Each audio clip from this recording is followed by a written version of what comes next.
Have you ever been reading the Bible and noticed something kind of weird? Like how the word Lord is sometimes spelled differently. You might just think, oh, that's a typo, but it's not. It's actually a code, a kind of creator's signature hiding right there in plain sight.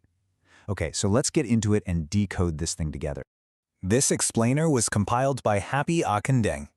So our whole investigation really kicks off right here, with this one verse from Psalm 110. Take a close look. You see those two different spellings?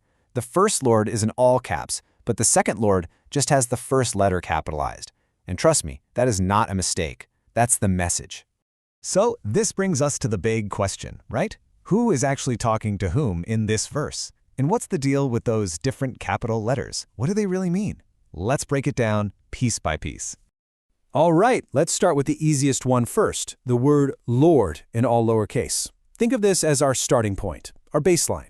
When you see Lord with a lowercase l, it's pretty simple. It's just a term of respect for a human. It's kind of like saying sir or master. In the original languages, Hebrew and Greek, it was used in a normal, everyday context just to show respect to someone in charge.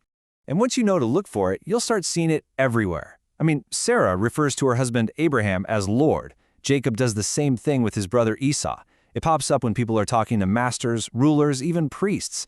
It's all about a human hierarchy. That's it. Nothing more. Okay, now let's climb a step up the ladder.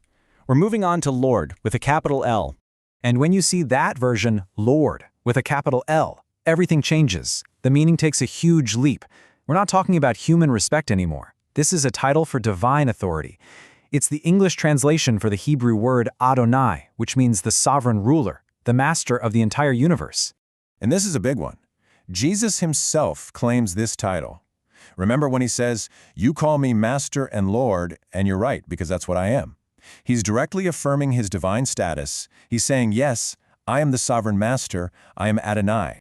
But wait, there's still one more level to go, and honestly, this is the most profound one of them all. We're talking about Lord in all caps. Okay, so here is the absolute key to understanding this. It's the difference between a title and a name.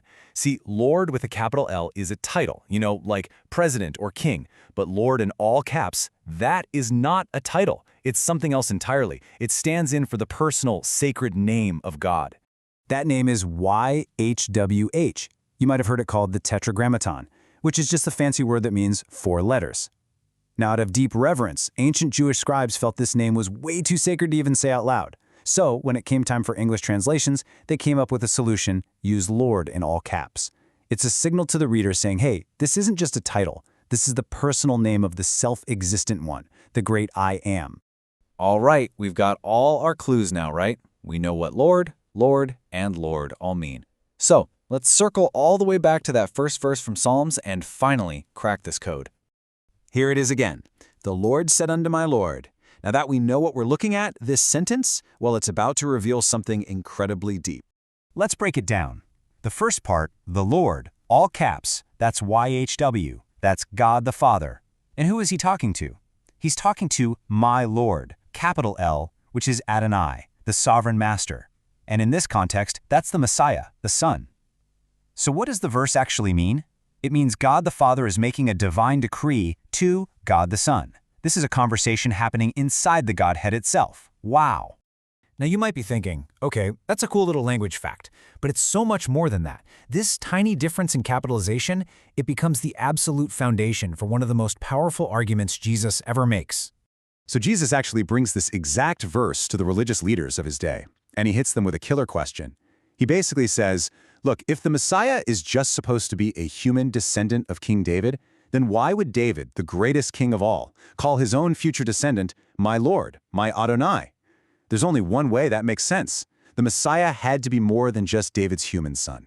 He had to be David's divine sovereign. So you see, these capitalization rules, they aren't just random grammar choices. They're like a signature, intentionally woven right into the fabric of the text itself to make it crystal clear who God is and how he relates to humanity. Let's just quickly recap everything with this handy table.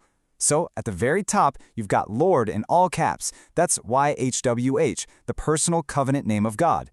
Then in the middle, Lord with a capital L. That's Adonai, the title for the sovereign ruler. And then down at the bottom, little Lord, lowercase. That's just for a human master or a person you respect.